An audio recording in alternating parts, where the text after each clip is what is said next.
Guys, the reality is, the truth is, as we've been talking about now for I think this is sermon at least, I think 3, maybe it's even 4.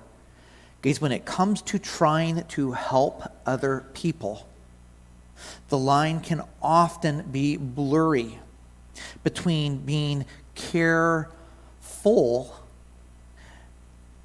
or being a careful. It is hard and it is challenging. And I hate that. I do. I wish it wasn't so challenging. We can have the best of hearts and the best of intentions. But if we are not careful, we are liable to be a careful. It's been amazing having Matthew here with us this past week. I wish like crazy that we could have just pushed the pause button on everything and gone out and just, could have gone out and done fun thing after fun thing after fun thing. But he's getting ready for his summer and we're getting ready for all kinds of things here. And it just wasn't a reality. But even just having him there at the house was wonderful. And then to see Bethany and Mason as well, to have both my kids, all 3 of my kids home was just unbelievable. Guys, as a parent, I can do things regarding my kids with the best intentions. I can do things in regards to my kids with an absolutely pure heart and still get it wrong. And I'm kind of surprised Matthew didn't chime in back there in the back with a hearty amen. The fact is, that is a reality. It is a reality. And this doesn't just apply in the relationships between a child and a parent. It is a reality within all of our relationships, all of them. Guys, today we're going to look at several passages, very good passages that I believe speak to this truth, which I am sure you will find to be incredibly practical in both keeping yourself and the people around you, your loved ones, and those in your circles from enormous amounts of grief. So on the screen behind me, you will see 3 different passages, rather familiar passages from the Bible. The first one is from Mark chapter 12, verses 30 and 31. These are Jesus' words. He says this. He says that we are to love the Lord your God with all of your heart, with all of your soul, with all of your mind, and with all of your strength. He says that, but then there's an and there. And that and wasn't interjected by the person who wrote the book of Mark. These are, again, Jesus' words. Jesus says, and you are to love your neighbor as yourself. It's kind of hard to picture what that looks like, loving my neighbor as myself. Jesus said that within these, there are no commandments that are greater than these: loving the Lord your God with all of your heart, mind, soul, and strength, and loving your neighbor as yourself. The second passage is from Matthew chapter 7, verse 12. Again, very familiar words. Jesus said that in everything, and I want you to say that last word, I want you to say everything with me. Jesus says, so in everything. So that's all encompassing, right? Jesus said, in everything, do to others what you would have them do for you. For this sums up the law and the prophets. And then we come to this third verse. And I think in this third passage, guys, it's even a little bit more clear and more direct and more specific. From Philippians chapter 2, verses 3 and 4. And again, these are incredibly challenging words. Do nothing out of selfish ambition or vain conceit. Okay, that right there is hard enough, right? I mean, right there, that kind of gets the cake, doesn't it? Do nothing, okay, that is selfish or vain or, conceited. All right, that's pretty tough. But it's what comes after that I think is most challenging. He says, rather, in humility, value others. How? Value others above yourselves. And then he gets it very, very, very specific. Not looking to your own interests, but each of you to the interests of others. Now, guys, these are just 3 passages that I picked. The reality is I could have chosen a dozen different passages very similar to these throughout the Bible to put up on the screen. The reality is, guys, you see that these passages are quite similar. In essence, they are saying the same thing. As Christians today, very, very simply stated, as Christians today, we are to love others as ourselves, and we are to look to the interest of others above or before our own interests. And the question that I have for you, honestly, is do you think that the church in America today, but let's even get it a little bit more specific, do you think this morning that our church is doing a very good job doing this, honestly? Do you think that we're doing a good job at this?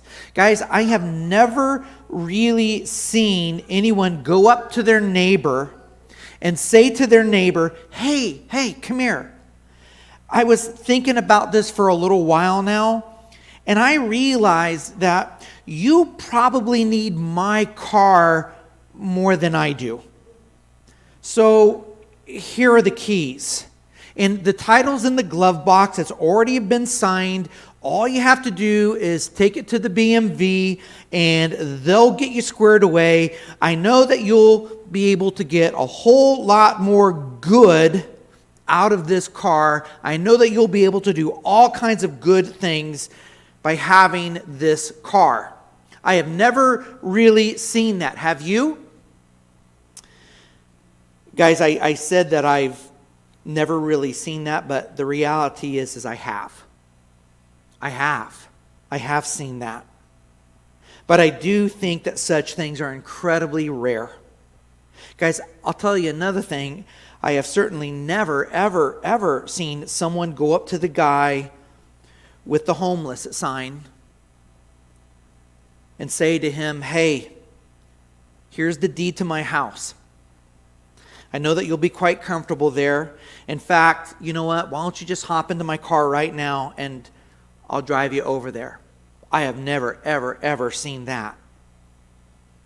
But guys, why would we do this? Because frankly, I think doing so would certainly constitute being more of a careful than being careful. Would it be incredibly gracious? Would it be an incredible act of mercy and love? Yeah, you know what? You could certainly debate that and say that. But I think that there is a huge difference between being a careful and being careful. Guys, over the past 50 plus years, now listen to me. Over the past 50 plus years, I have known a lot of really, really wealthy, well-to-do, good Christian people who have done incredibly well for themselves. In other words, I have known many rich, well-to-do Christians. And the thing is, guys, I don't think in any of these cases their wealth came about by accident. I don't think becoming wealthy, happens, easily. Now you can say to me, oh, Jeff, well, what about the lottery guy or the lottery gal? Well, you know what? The odds are 80% of those guys become more poor after 3 years than they were before they had their winning spree. Guys, doing well in life isn't easy. Doing well in life actually requires a lot of thought. It requires a lot of hard work. Honestly, it also requires an awful lot of restraint and self-discipline. To do well in life, it takes a lot of planning and strategy with goals and determination. And again, this does not happen easily or quickly. These things don't just appear out of nowhere. They are developed. They are cultivated. They are learned, and they are honed and sharpened. Guys, I believe helping people develop these kinds of traits and these kinds of talents and these kinds of abilities are exactly what these passages are saying. Not handing over your car or your house to someone who is in need, or putting a turkey in the trunk of their car, because they sat for 30 minutes in the line of cars, a week before Thanksgiving. But guys, even that really isn't what I believe these passages are saying. I believe that these passages are saying that we should spend less time thinking about how we can further get ahead, because that's what we like to do. We like to think and plan and strategize about, okay, I'm going to need to do this and this and this.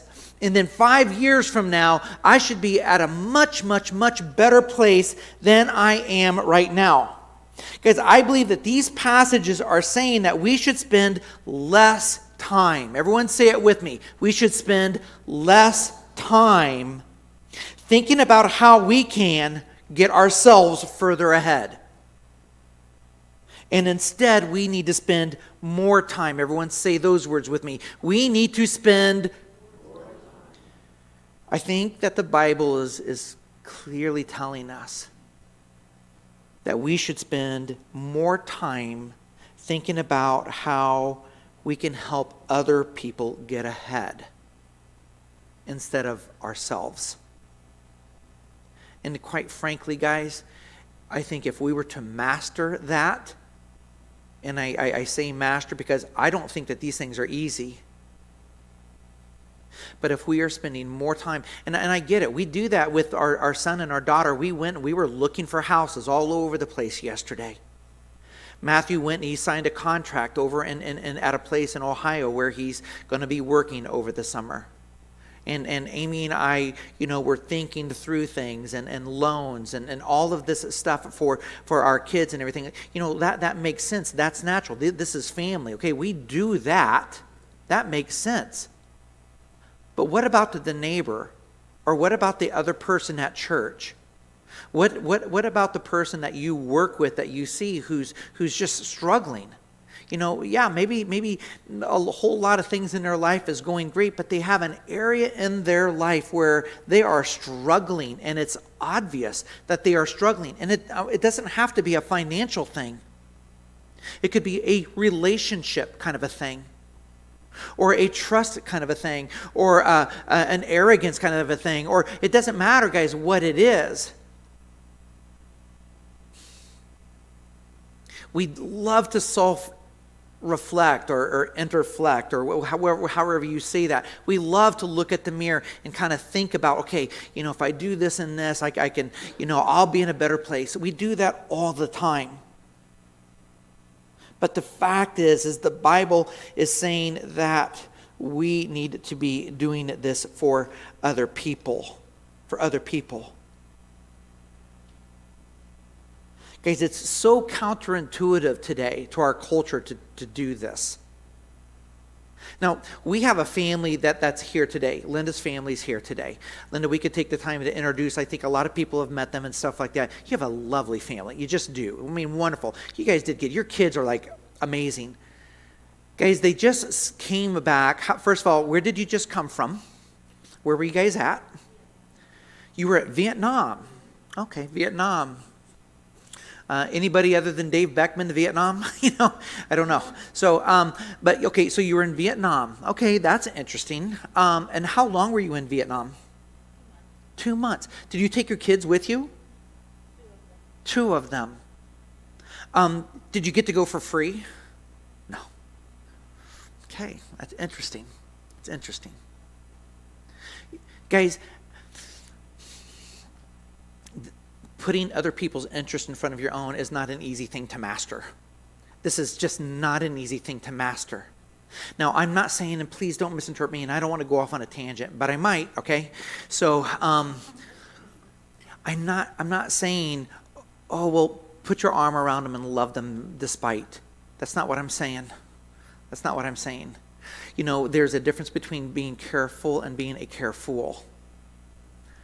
You know, probably sometimes the best things that we can do, even though it's as hard as can be, is to put your arm around your son or your daughter and say, no, what are you thinking? What are you doing? You're making a huge mistake. Even though they may resent you for that, may not like you for that, may become angry with you for that, all of those kinds of things. That's hard to do with our kids, right? Well, the thing of it is we think, okay, well, maybe it'll be easier if we do that with a neighbor or somebody that we love, or, you know, a different relative or a coworker at wherever you work or whatever else. And the reality is, guys, sometimes I think it's even more hard and more challenging to do that, because I think what happens is, you know what, they're okay, they're good. They'll figure it out on their own. They'll figure it out on their own. Guys, look around America today. Do you think people are figuring it out on their own? They're not. They are not figuring it out on their own.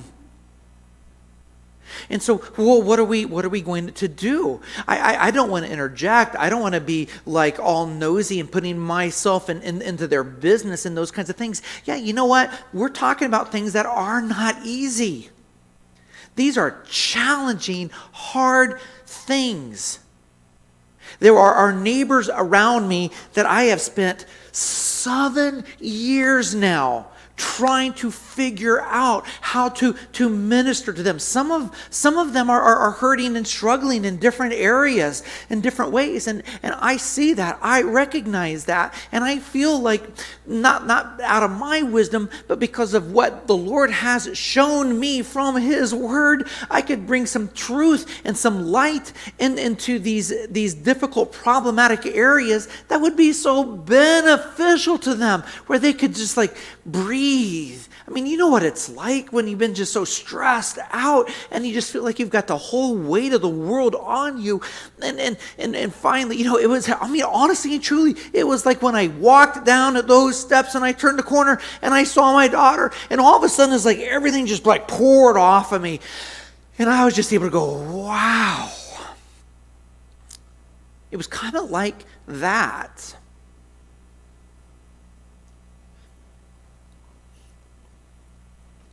I don't question whether we are compassionate. I think we are compassionate people. But I'm afraid that we're also kind of lazy. And I think that often we're glad to do things. We're glad to do things as long as it doesn't encroach too much, you know, on what we're doing. And I want to say, and I'm not suggesting that you guys have arrived and you guys are all the perfect family. Look, here, we're going to put them on a pedestal. We'll worship them for a little while. We're not going to do that, because I'm sure that they've got their own struggles and issues and problems and everything else. But I tell you what, God bless you guys. Taking 2 months going to Vietnam. Okay, 98 degrees Vietnam. I think you said 98 degrees, right? Yeah, woof, okay. I appreciate seeing that and hearing that. That's going to inspire me to want to be more selfless and more Christ-filled, and to be very, very careful. I want to be full of care, good care. I want to be full of it. Pastor, you are full of it. Okay, I get that.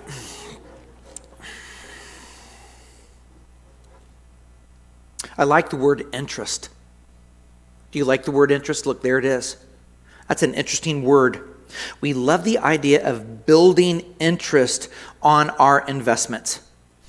I've been watching the stock market like eagle eye fleagle, you know, these last several days.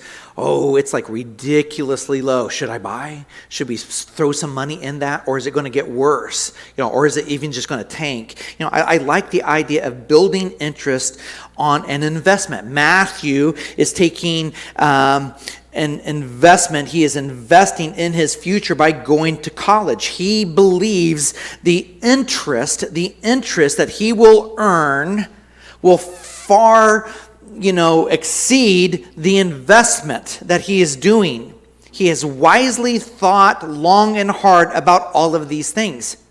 Guys, the Bible tells us this is how our mindset should be regarding others. Others. How can we help those who are struggling?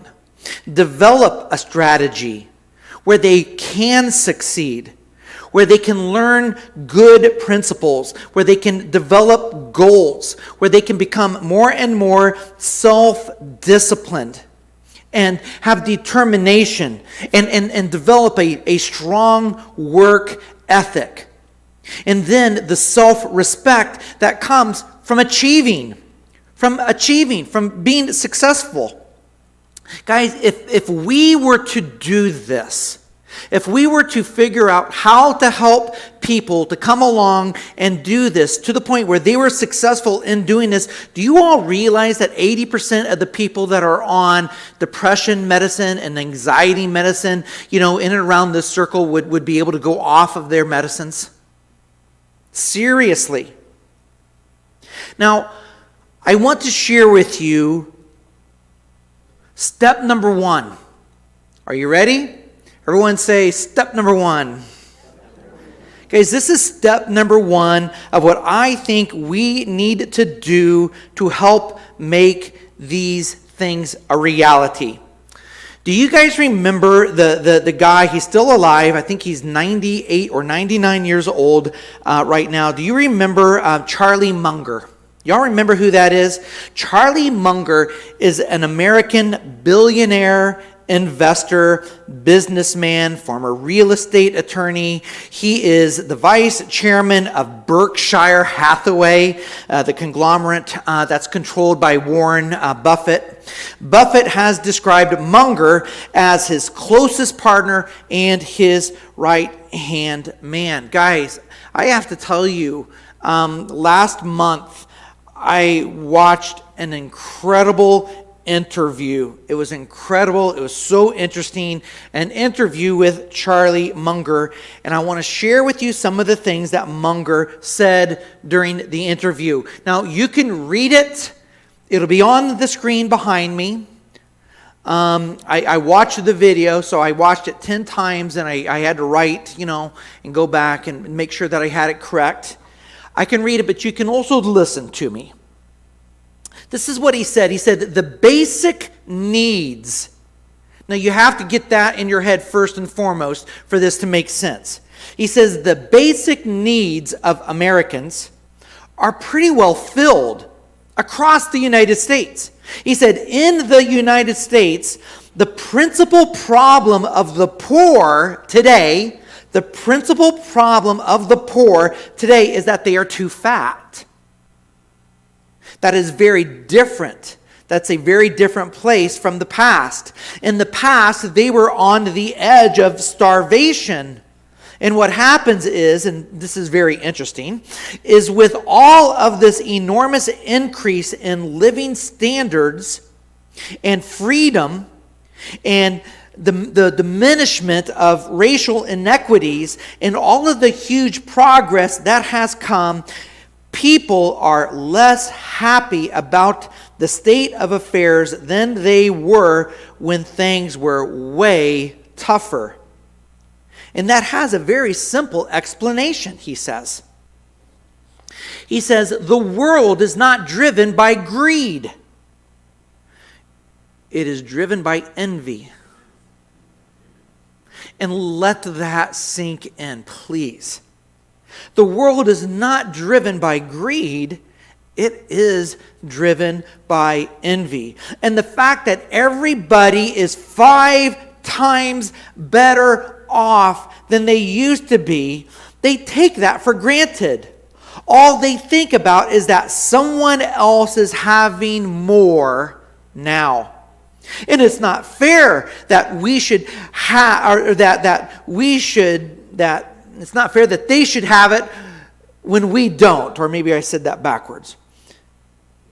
That's the reason. Now, I'm still quoting.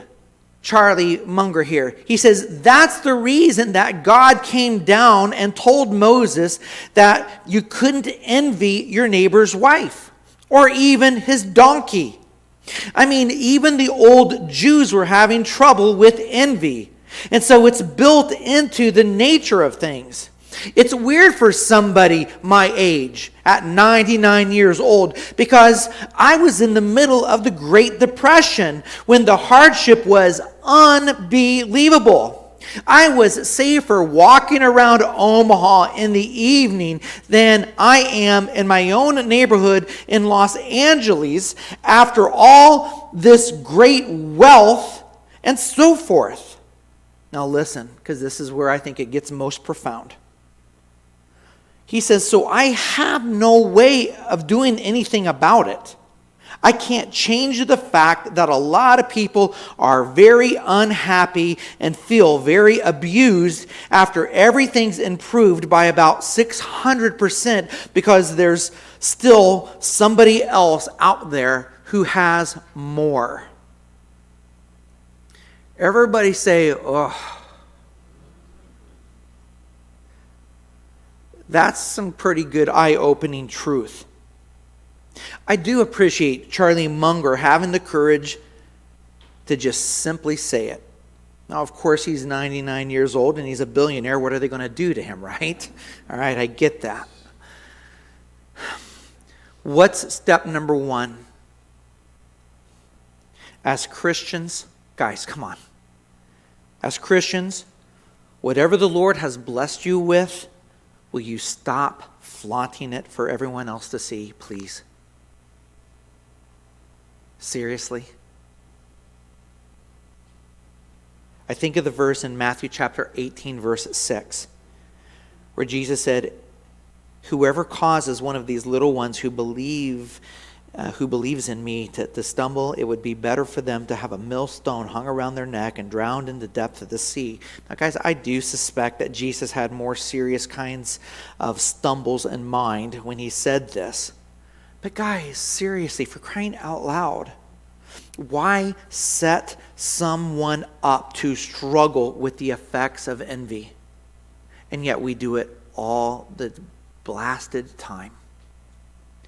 Social media is a haven for this. We're just constantly showing off our stuff. Hey, look at me. Look at where I am. Look at what I'm doing. Look at what I just got. Do you not think that we all struggle with those things? I wanted like absolutely crazy when Amy and I were on vacation on the cruise ship just to start inundating the internet with pictures of the cruise ship and everything else. But I sit there and I think about these things and I'm thinking, that's not cool. I'm glad that my mom and dad are having a wonderful time in Honduras, but I'll tell you what, when I see those pictures in Honduras, I'm thinking, man, I wish I was in Honduras. And those kinds of things. I'm thrilled for them. I really am. Don't misinterpret me.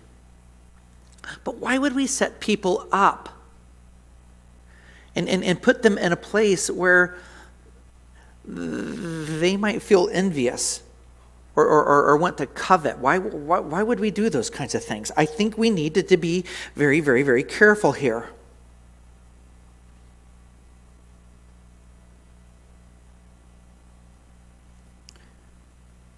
And guys, as Christians, if you do see someone else who has more than you, or someone who is flaunting their stuff, because you know what, guys, it's probably going to be pretty inevitable. You're probably going to see these kinds of things. If that happens, will you please be careful? Will you please just be very, very, very careful not to entertain those thoughts of coveting or envying those things?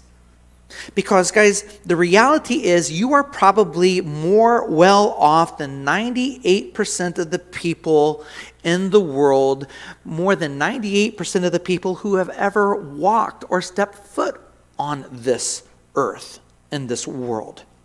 And focusing on the little bit extra that someone else may have, which, they're probably in debt up to their eyes in and are stressed out over, but they don't tell you that, do they? When they post it all over Facebook. Hey, look at my new car. About ready to get a divorce because of this thing, but hey, did you check out how beautiful the interior is? Will you please be careful not to covet or envy those things? Because, guys, things are often far different than how they appear. Will you instead give God the thanks and the praise and the glory for how he has blessed the living daylights out of you? Somebody say amen for me. Come on. Guys, if you are struggling with that, will you please get out of the darkness, because that's what it is. A darkness from the devil.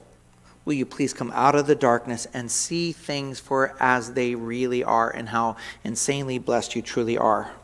Guys, you have heard me say this, and I'll wrap things up real quickly. You've heard me say this a dozen times, a dozen different ways. Guys, honestly, many of the happiest people that I have ever known earn far less and have far less than the middle class.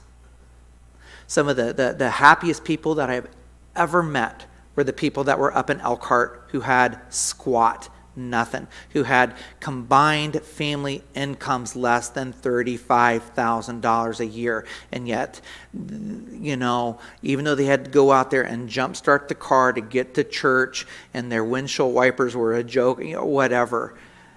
I am talking about they were some of the happiest people that I've ever met. And guys, I'll also tell you, many of the not so happy people that Amy and I have known over the years earn far more than the average middle class. And it's as though often they are continually trying to